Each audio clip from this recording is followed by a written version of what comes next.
They told you that hard work pays off. They said if you put into the time, stay loyal, keep your head down, you'd retire comfortably one day. You'd have peace. You'd have dignity. But here you are, after 35, maybe 40 years of work. You're tired, you're burned out, and you're asking a question that's hard to say out loud. Was it even worth it? You're not lazy. You're not broken. You're exhausted because the system was built to exhaust you. You see, this didn't happen by accident. Your burnout, your stress, your sense of being used up and left behind, that was all part of the deal. You gave them your prime years. And now they give you more work, more fear, more pressure, and they call it business as usual. Well, today we're going to talk about what no one else is saying. We're going to talk about what it feels like to spend your whole life trading time for money and then realize you may never get your time back. We're going to talk about chronic stress, how it chips away at your health, your spirit, your relationships, and why the people running the show don't seem to care. We'll talk about the illusion of loyalty, the lie they sell you that your company is your family. The truth? If you died tomorrow, your job would be posted by the end of the week. Then we'll talk about something even more important, what you can do next. Because even if you can't retire yet, you can take back control. You can start building your way out on your terms. And finally, we'll end with what this is all really about. Your right to peace, your right to rebuild, and the deep truth that you were never the problem. The problem is a system that was never built for you to win. So sit with me for the next few minutes. This might be the most important conversation you have had all year. Let's start at the root. Let's talk about what you gave and what it cost you. They say time is money, but what happens when you've given them all your time and they still want more? Most Americans started working when they were barely teenagers, 14, 15, maybe on a farm, at a gas station, or sweeping floors at the local diner. For many, it wasn't just about pocket change. It was about survival, helping the family, paying rent, growing up fast. Fast forward 40 years. You've worked your whole life. You showed up every day, pushed through sickness, skipped holidays, sacrificed weekends. You did what was expected and more. But now, what do you have to show for it? You're not lounging in comfort. You're not resting on a porch with peace of mind. You're worn out physically, mentally, financially. Your back hurts, your feet hurt, your soul hurts. And yet, you're still expected to keep going like you're 25. I'll never forget what I saw one morning at a local Walmart. It was around 9:30 a.m. I was there early to avoid the crowd. An old friend, someone I've known for decades, was pushing a cart. But he wasn't walking, he was limping. You could see it in his face. Not just pain, not just fatigue, defeat. This man had been working since his teens, now well into his 60s, and still hustling just to survive. That's not aging, that's not poor planning. That's what burnout looks like after 45 years of giving your best to a system that never gave back. And here's the part that stings. He once told me he wouldn't be able to retire until at least 70. 70. Imagine giving 50 years of your life to the grind, only to realize peace might come too late, if it comes at all. This isn't just unfair. It's a form of economic cruelty. You're not just tired from work. You're tired from being used. They don't talk about that on job orientation day, do they? But I want to be real with you. I know what this feels like. I've lived it. There were years when I woke up every day with a weight on my chest, not from illness, but from knowing I had no way out. It wasn't until I stepped away that I realized just how deep the damage went. That's why I say this with urgency. If you're feeling it now, if your body is breaking down, if your joy is slipping away, you need to stop and ask yourself one question. How much more of yourself are you willing to give away? The good news? You still have a choice. The earlier you recognize the trap, the sooner you can begin to reclaim your time, your energy, and your life. Because time isn't just money. Time is health. Time is freedom. Time is yours, but only if you take it back. And that brings us to something even more dangerous than long hours or aching feet. It's the slow, invisible force that wears you down from the inside out.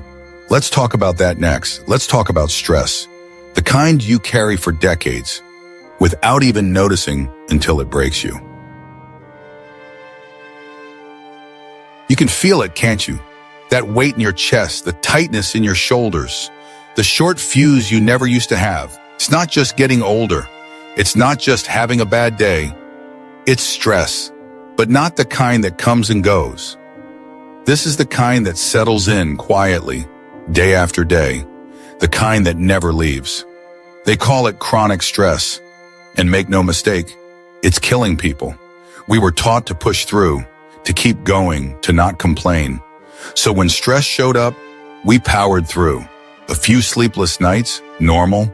Snapping at your spouse, just the job. Forgetting things, must be age. But here's the truth, it's not just your mind, it's your entire body.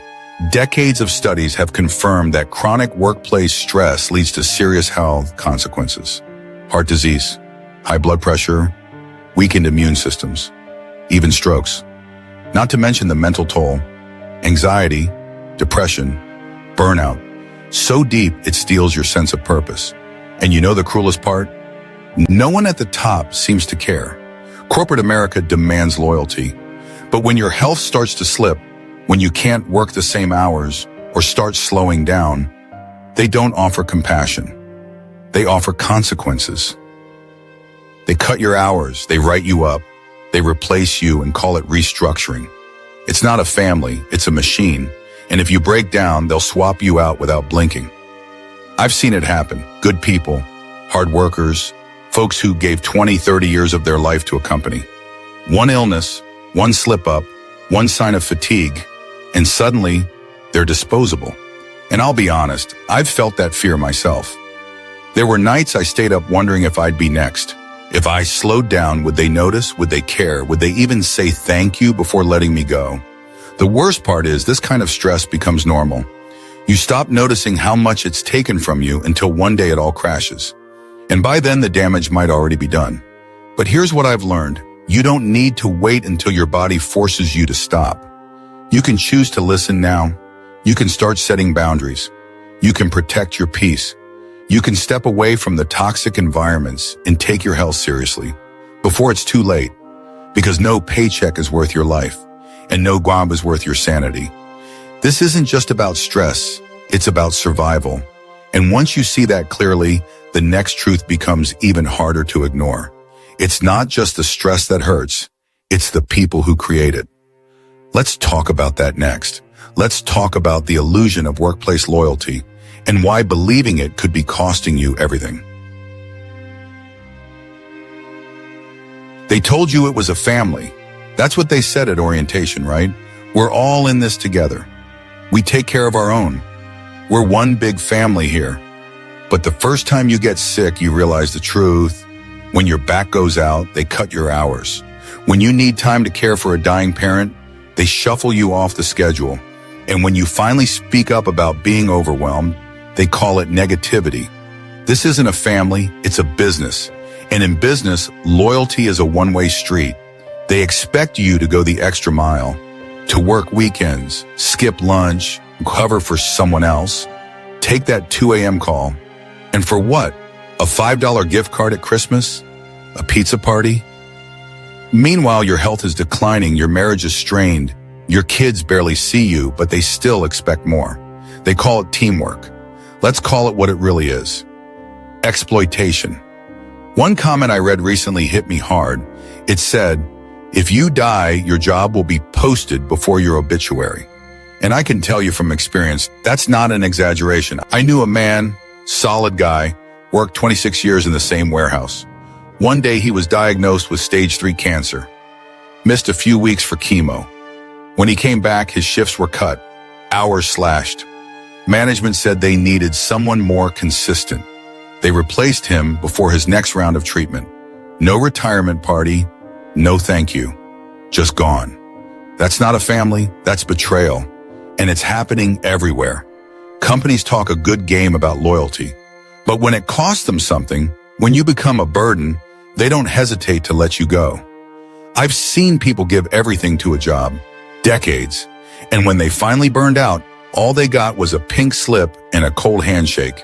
It's time to stop believing the lie. You are not weak for feeling used. You are not wrong for wanting more. You were told to be loyal, but are never taught to protect yourself. And if no one else will say it, I will. You owe them nothing. You owe yourself peace. The moment you stop tying your worth to a company's approval, that's the moment you start getting your life back. It's a hard truth, but it's a freeing one. And once you accept it, you can finally start planning what comes next. Not just how to survive, but how to live again. And that's what we'll talk about next. How to build your way out, one step, one choice, one small win at a time. What if the life you want isn't something you wait for, but something you build, piece by piece? Let me be real with you. You may not be able to walk into your boss's office tomorrow and say, I quit. Most people can't.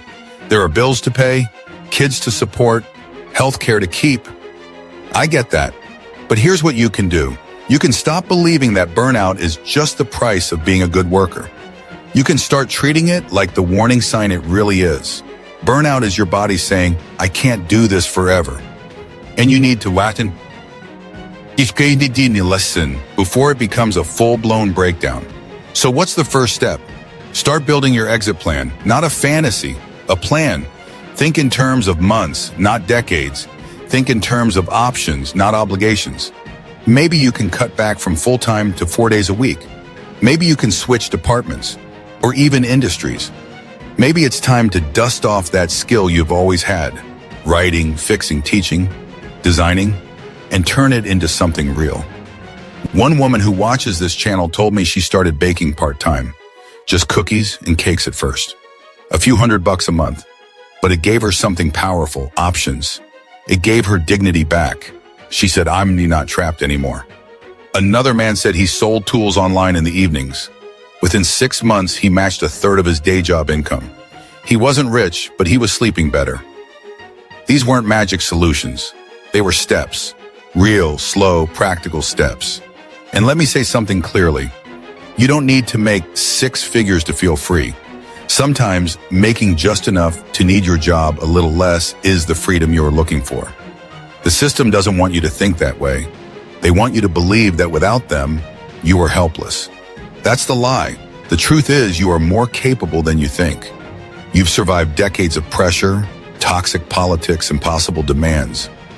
Don't tell me you can't start something new. You already did the hard part. All that strength, all that resilience. Now it's time to use it for you. You don't need a grand escape. You need a shift in how you see yourself. You're not stuck, you're starting. And once you've taken even the smallest step away from burnout, something incredible begins to happen. You start to dream again, not about the big house or fancy titles, but about peace, simplicity, and having time for what matters. So what does that look like? What does life feel like when you finally let go of the grind and start choosing you? Let me show you. Let's talk about what happens next. Let's talk about freedom. If you've made it this far, I want you to take a breath. Let it sink in. Everything we've talked about, burnout, chronic stress, broken loyalty, the slow grind that's stolen your time and peace, it wasn't your fault. You are not the problem. The problem is a system that was never built for you to thrive in. A system that asked for your best years and gave back stress, silence, and a pink slip when you couldn't keep up. But here's the part they didn't count on. You still have the power to change the rules. You don't have to wait for permission. You don't have to wait for perfect timing or some miracle to show up and save you. You can take that power back, bit by bit, step by step. Reclaim your health, reclaim your time, reclaim your life. Not because someone handed it to you, but because you finally said enough. So tonight, before the noise of life pulls you away again, I want you to pause and ask yourself one honest question. What's one small step you can take today that moves you closer to peace? Maybe it's saying no to one extra shift. Maybe it's writing down an exit plan. Maybe it's opening your laptop and researching a side gig you've always wondered about. Whatever it is, do it, because freedom isn't going to come knocking. You have to go find it. And when you do, you'll realize something powerful. You didn't just survive, you took back control. Now I want to hear from you. Leave a comment down below. Share your story, your struggle, or that one small step you're taking. Someone out there needs to read it. Maybe they're right where you were last year. Maybe you're their sign to keep going. And if you haven't already, subscribe. We're building a community here, real people, real talk, no sugarcoating. Next time, we're diving into something just as important, where retirees spend the bulk of their income. Trust me, you don't want to miss that. Until then, take care of yourself. And remember, your life is worth more than a paycheck. You deserve peace, and you have every right to rebuild.